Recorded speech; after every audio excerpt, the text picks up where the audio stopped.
Amongst the Disney platformer deluge of the 80s and 90s, a quality experience wasn't always guaranteed.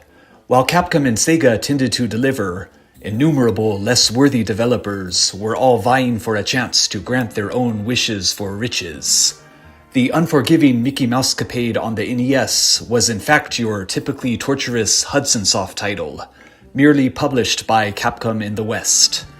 Virgin Interactive's The Lion King was one of the hottest games of 1994, and also intentionally programmed to torment players for days upon reaching level 2, discouraging one-off weekend rentals. Borrowing the SNES version of Aladdin from a friend in the mid-90s, I was delighted at how smooth and playable it was, feeling nothing like a rushed licensed cash-in.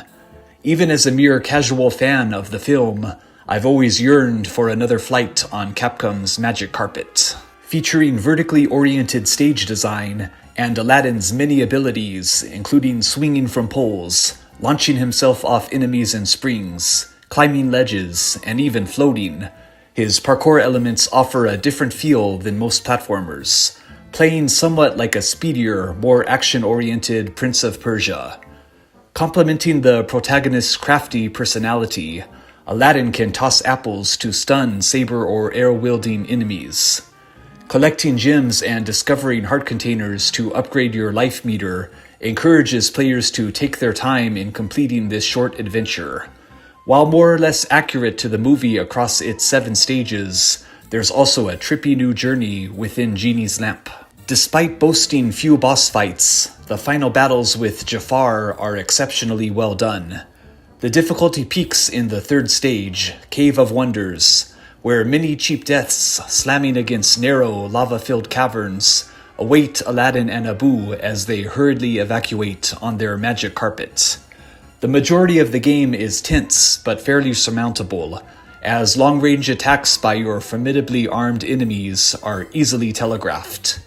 The occasional random tricky jump will likely have players opting to use the rewind feature rather than rely on the original between-stage password system. Highly detailed backgrounds and rich colors are complemented by occasional scaling effects. Capcom's excellent sprite design was still outshined by the far more dynamic, film-faithful animation drawn by Disney artists themselves for Virgin Games' Genesis title. Yet, Aladdin remains excellent-looking overall for a 1993 SNES game.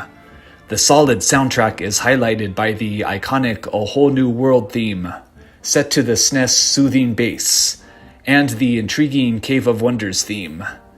Mega Man X fans will find it amusing to hear identical sound fonts used throughout the soundtrack. Polished like a fine oil lamp, Aladdin feels highly unique, while retaining slight hints of Super Ghouls and Ghosts' methodical gameplay.